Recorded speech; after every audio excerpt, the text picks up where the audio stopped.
this time is precious. So I think we've made a commitment to really do as much of the things we want to do while we can, make the best of it.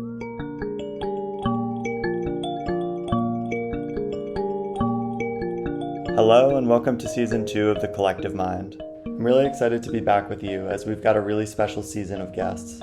No one understands this journey like you. Your stories light the way for others and are the strongest tool we have to raise the awareness necessary for a brighter future. Today's episode features two individuals who embody the resilience and strength that define our community. I'm joined by Chris and Mike, a couple whose approach to living with PSP has been built around making the most out of every day. From completing an 18-day pilgrimage on the Camino de Santiago to successfully advocating for federal legislation in Congress, their story demonstrates that while these diseases bring undeniable challenges, they don't have to limit what's possible when you have determination, partnership, and the right support system. So if you could just maybe tell me a little bit about your journey, with the diagnosis and how you learned about CurePSP. I was diagnosed in 2015 with Parkinson's. 2015, was it? Yeah, 2015 with Parkinson's. I was 60 years old. Yeah. And I had symptoms for probably five or 6 years before that. And then in 2021, they changed diagnosis to PSP, which is pretty typical, I think. Yeah. The carbidopa, levodopa wasn't working. And so they did some further observation and decided it was PSP in 2021. And then I started a support group with Margot, because that's about it. Yeah. Yeah, what was the support group like? It's really good. It's every 2 weeks, or twice a month, I should say. Just people who have PSP. It's really good. Mm-hmm. Yeah. I missed if I don't do it. We attend together usually. They're welcoming for caregivers too, or care partners. So yeah, I've become really attached to a lot of the folks in the community. And Margot, yeah, we really like being part of it. Yeah, and you mentioned obviously being diagnosed with Parkinson's initially, switching to PSP. Yeah, very, very common experience. How did the information and support for Parkinson's compare to PSP?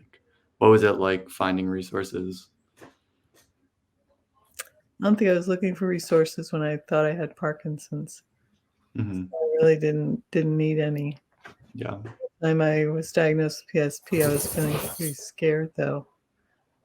When you read that typically people last 5 to 7 years with PSP, it's pretty scary. Mm-hmm. So I was looking for support. Yeah. And I found it. In addition to the support group, have there been any types of resources or activities that have kind of helped you out throughout this? I've done some webinars. Guess that's about it. Also, I do also. There's a Care Partners support group once a month that I do on Tuesday evenings, and that's Janet Edmondson does that, and I get a lot out of that. Just learn a lot. Fortunately, Chris's PSP I've learned is slower progressing than most people. And they say every PSP person's different, right? But it seems like Chris's is slower progressing. So it kind of helps me think through and think about what's down the road, as well as give support to other people. So that's been a real gift too from CurePSP. Mm-hmm. Yeah, we recently put on a neuro conference, Neuro 2024, and it was like a collection of a bunch of researchers. In the last year, I think we funded the most we ever have in research, and I was there watching all the presentations, and it's a lot to take in, and it's a lot of information, but it's definitely really interesting to see how it seems that it's more prevalent than people think. And as you said, it can vary a lot from person to person. No two people are the same. And I feel like they're kind of at the surface of all the different types of ways it can affect people. And yeah, it's definitely something that that we don't know much about, and we're continuing to learn more. So, And there's really no local support for PSP. So that's what's one thing that's so great. We sound like we're a testimonial here, but another thing so great about CurePSP is you see how many people it affects, and in touch with this larger community. So yeah, and so much learning that occurs through CurePSP. mhm. Yeah, well, how is your perspective on, living with PSP changed since, you first learned about it, didn't really know anything about it to now? Like, Oh no, I worry more about it now mhm, because yeah, I'm getting worse, mhm. starting to fall more than I used to. Wearing knee pads today, in fact. Um, what do you think? Well, I think the fear is right. I think the one thing that's on the what you notice is on the support groups that we've watched people, we've watched the progression with people online, and Chris is starting to, and I said it's slower, but it's progressing a little slower, but still kind of, and who knows what's going to happen, but kind of looking forward what might happen, that is, it's sobering. Yeah. Chris, I know you're a prolific runner. I want to ask you about that. What does running mean to you? Well, I don't run anymore. I just walk now. I was running, but I've turned to just walking. I walked 3 miles today. Twice a week, I walk 3 miles with a friend of mine, and then I walk other times too. Let's see, I did a half marathon. The last half marathon I did was in May. That was a walking one. Last Well, December, I you did. you ran like, I think about you did a walk run for 8 miles, and Oh yeah. then you walk yeah. Okay. You had you were feeling it in your hip, and then you slowed down, and That's right. we walked That's to right. finish it up. That's Yeah. right. But last December, I did a trail run that was a half marathon, a run walk, and I did really well on that one. Yeah, it's amazing. Something about running, and we'll see if you can get back to it or not, but something about running and Chris that, she doesn't really fall as much as she does just in her regular life in the kitchen or whatever, I don't know.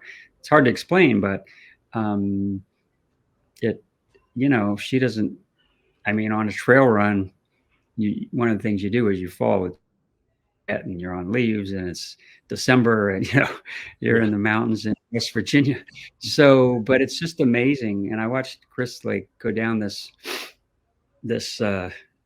really rough trail and kind of trip a little, but then dance down it like she was a dancer, and stay on her feet.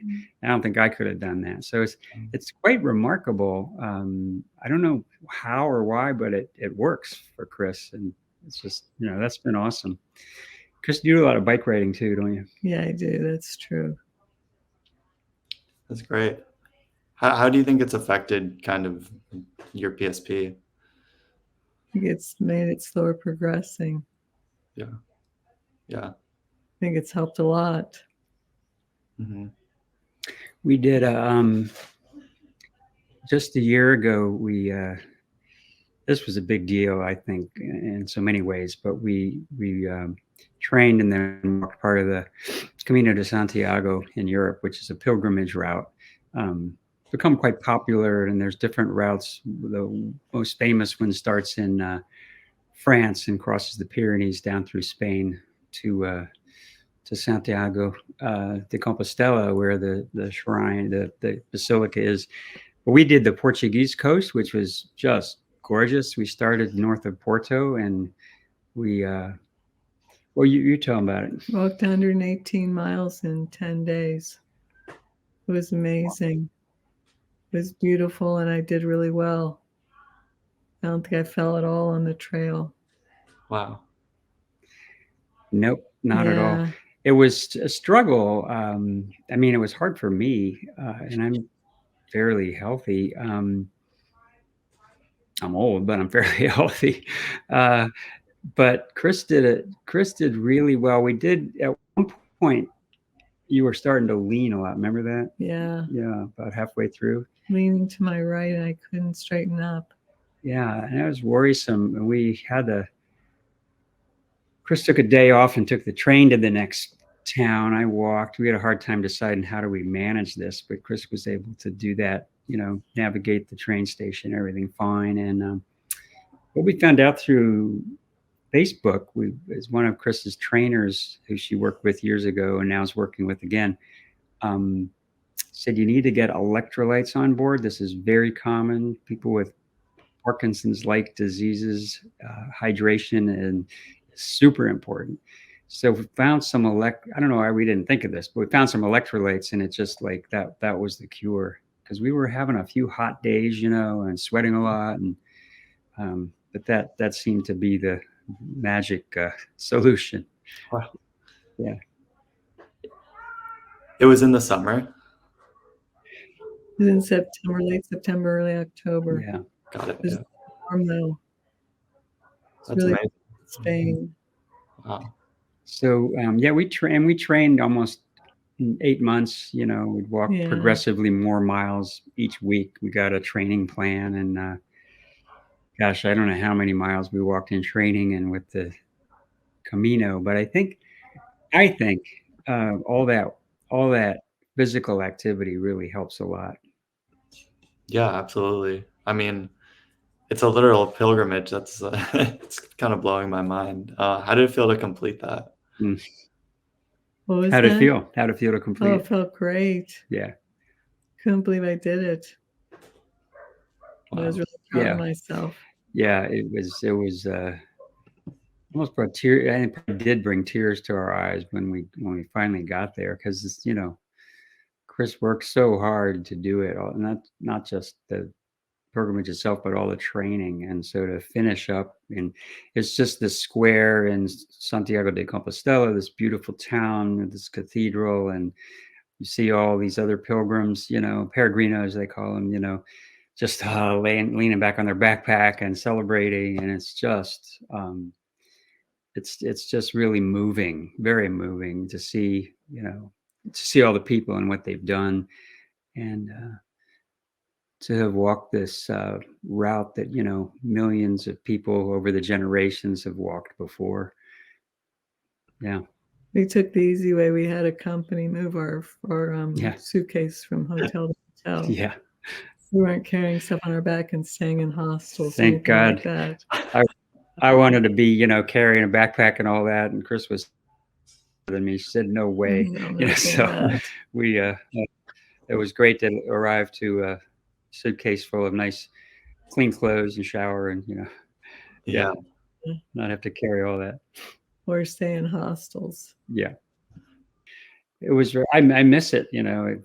Part of me would like to go back. I don't know if we ever will, but it was really something.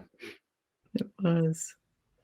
Yeah, what were you thinking about, during it? Like, what were your emotions as over the course of the 10 days? Oh gosh. A lot about my PSP. A lot about how I was doing. I don't know. I can't remember much. Well, yeah. I mean, I know I was feeling. I went through a range of feelings. I mean, it was hard, so sometimes it was a struggle, and so there'd be just kind of hard and frustrating. It was beautiful though in places. It was really beautiful. I think we were both just in awe of the beauty of the coast of Portugal. In the woods, it smelled like eucalyptus. Yeah, it was beautiful. Eucalyptus forests, and so the crashing of the North Atlantic. I know for sure I felt so much pride in Chris, and when we finished, and just kind of my heart was just full, of gratitude that she'd been able to do it. So certainly gratitude. Yeah.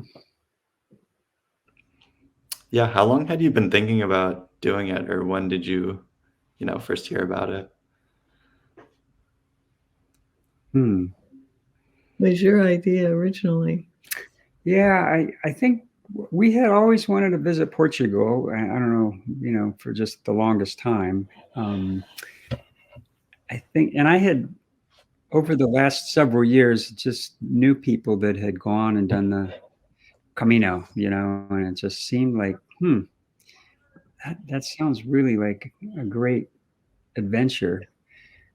And so somebody from church was going and invited me, and I was, it wasn't, the timing wasn't right. But as I talked with Chris, we started saying, well, why don't we do this? Why don't we, and so we figured it out. And boy, I'm glad we did. One of the things this makes me think of, so aware that, this time is precious, where, Chris is still fairly functional, and we have the resources and the abilities. So I think we've made a commitment to really, do as much of the things we want to do while we can, make the best of it. And that's certainly travel is one of those things. Not the only thing, but, doing that, we hope to do more. And I think in a way that's, and I know that's a good thing, but I think that's also good to have goals and for your PSP, don't you? Yeah, look forward to something. Yeah. Definitely. Yeah. Yeah, that's great. Yeah, no, I mean, I'm just thinking about, just the various situations that so many people are in. And yeah, it's really beautiful to hear that you're able to, do things like this, because I agree that it sounds so important and like so fulfilling. Yeah. Do you have any strategies for managing, obviously symptoms are unpredictable. Like how do you manage your symptoms while staying active, I take Ritalin twice a day. Yeah. I was told by someone in my neurologist's office that Ritalin had been shown to help. Let's see. How else I manage my symptoms? Try to get enough sleep at night. I wear knee pads. Wearing knee pads today because I'm falling a lot on my knees lately. Physical therapy. Yeah, that's right. I do physical therapy. I had about 20 weeks, I guess, of physical therapy this year, and continued it at home, which is really good. We have a great, in Cincinnati, we have this place called the UC, it's called the UC Neuroscience Center, isn't it? Mm-hmm. It's part of like the university teaching hospital, but they have a center for neuroscience. So they have a great neurology department, like a movement disorders clinic. So a great neurologist, and we just found the best physical therapist who knows a lot about PSP, and has given you strategy. Chris works on strategies to unfreeze her feet, because that's a problem with feet sticking. So like, for example, the 4 S's. What's that? Yeah. The 4 S's. You tell me. I practice the 4 S's. It's stop, stand, sway, and step. So you stop what you're doing, just stand for a couple seconds, and then sway. Just move your body back and forth, and then step, and that helps a lot. It's hard to remember all the time because Chris is just doing something in the kitchen and move towards the fridge and might forget. And on a good day, that's not a problem. On a not so good day, she might take a spill. But when she can stop and remember that, and I think it's hard, it's like magic, the feet don't stick, and she moves quite fluidly. It's the darndest. It's the darndest thing. This PSP, like the feet sticking. It just seems to occur randomly, like every now and then. So there's no predicting, is there? Yeah. Some days are better than others, though. Some days are better than others. Yeah. Had a few bad days lately. Mm-hmm. I really had to practice it a lot. So yeah, sometimes a bad day, quote unquote, is like Crystal said, I'm just not feeling as stable today. And it's really good that you just sense that, because then we can adapt. I can pick up more slack, do more. And then if Chris is I've had to learn this as a caregiver. There was a time I was just trying to do everything because, to kind of feeling protective. Like I don't want her to fall, and I should be doing this. And what I learned is, and with Chris's help, is that she didn't always appreciate that, like I'm sort of taking jobs away from her that she wants to do. And so I've adapted. And of course, like who wants their functions and their abilities taken away from them? I don't think anybody does. At least Chris doesn't. So try and discern now when's a good day. And so Chris may be able to, do laundry and do some cooking and that kind of thing. And other days, maybe kind of lay off, this is the day when I can pick. So that's been a learning, hasn't it? Yeah. And it's been a real lesson for me, and like really paying attention, not always doing it the same way every day. You're so helpful, though. Well, thank you. Try to be. He really is. He drives me everywhere. I'm not driving anymore. So he drives me everywhere. I have to go. Does most of the cooking, the cleaning. He's just a huge help to me. Yeah, I was gonna keep working, part-time, but decided a couple years ago to retire because it just felt like the right thing to do. I just, completely retire. Just given the hey Alice, just for those listening, guys aren't watching this, we have a golden retriever that's really getting obnoxiously interested in getting petted, and I might have to remove you soon, Alice. I forget what I was talking about. So I stopped working over a couple of years ago, full time, and even part time. It's part of my work now. Is a big part of my work now is being a care partner. Yeah, I think we're a good team. Yeah, it sounds like there's a lot of communication, which is essential. Yeah, and patience and whatnot. Not having him. Mike, you were previously a social worker? That's right. Yeah. Was a clinical social worker, so did counseling. Yeah, for families and couples and individuals. Mm-hmm. Yeah, I really love the work. Has that that background influenced your support at all? I mean, yeah, I think it helped.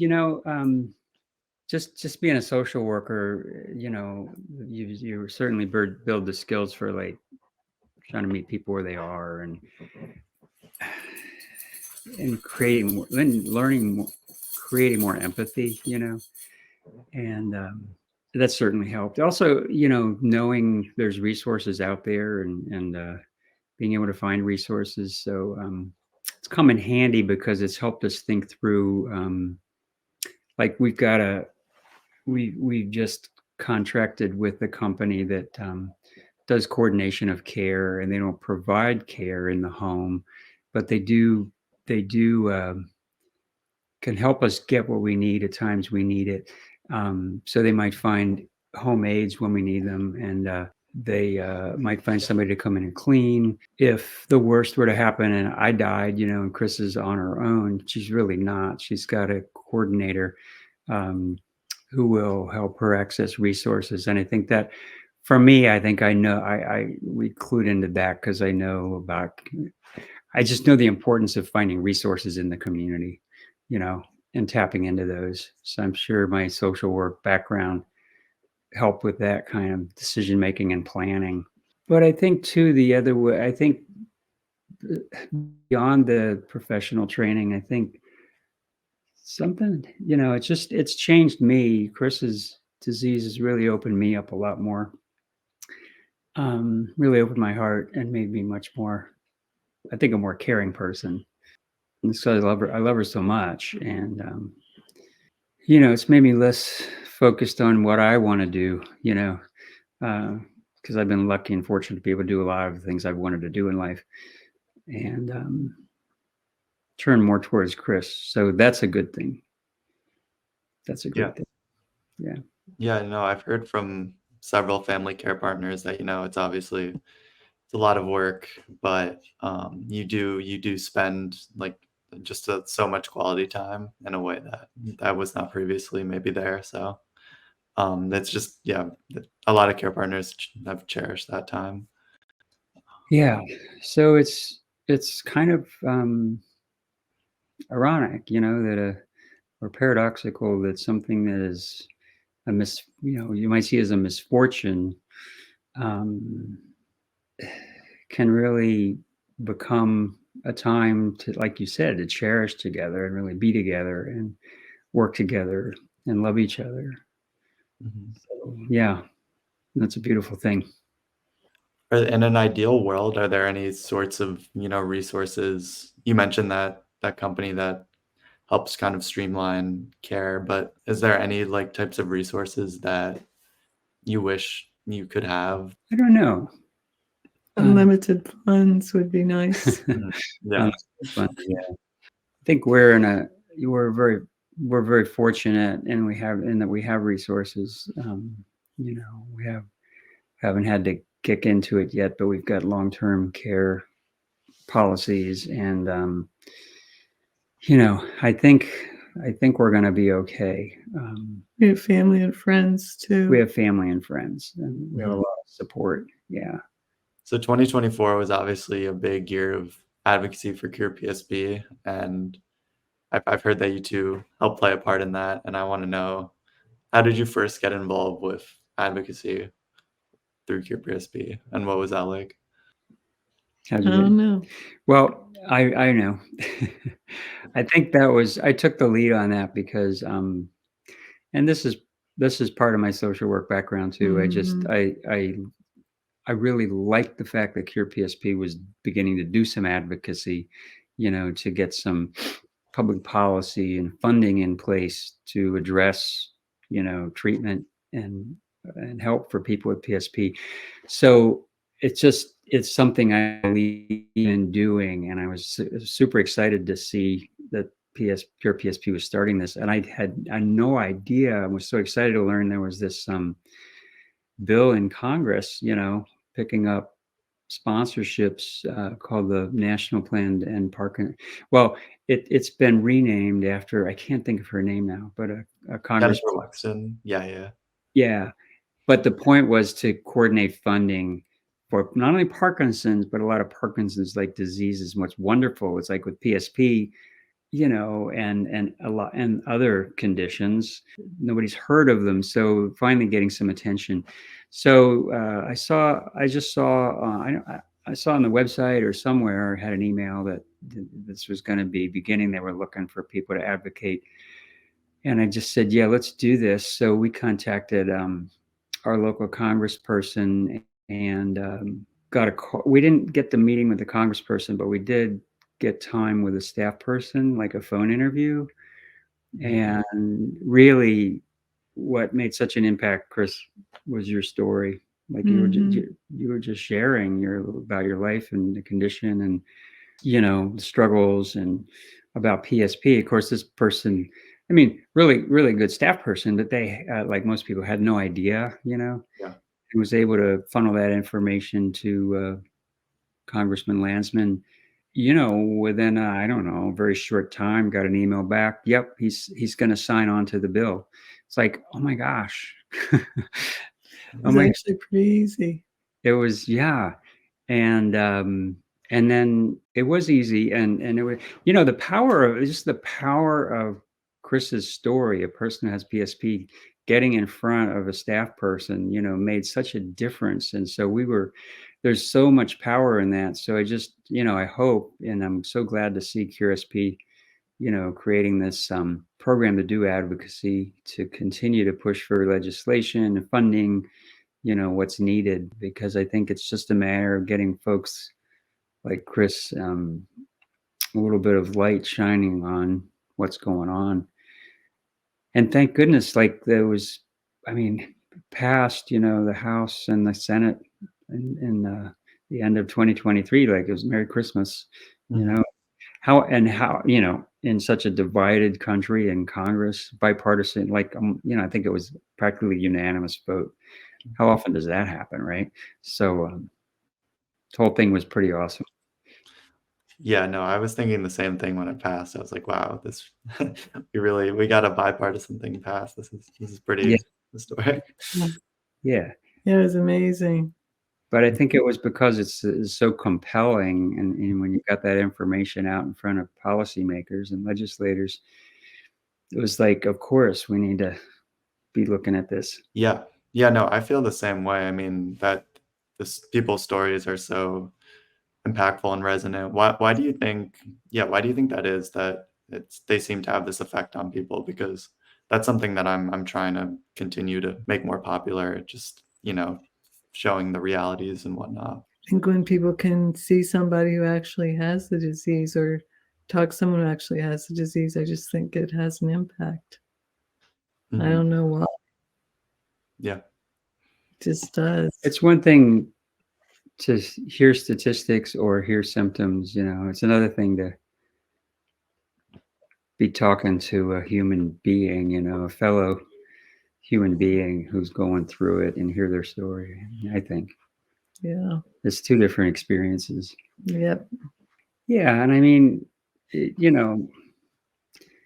we all, I believe, and I really experience, most people care about other people, So when you hear about somebody that's having it rough, it kind of affects you, you Mhm. really kind of pulls at your heartstrings.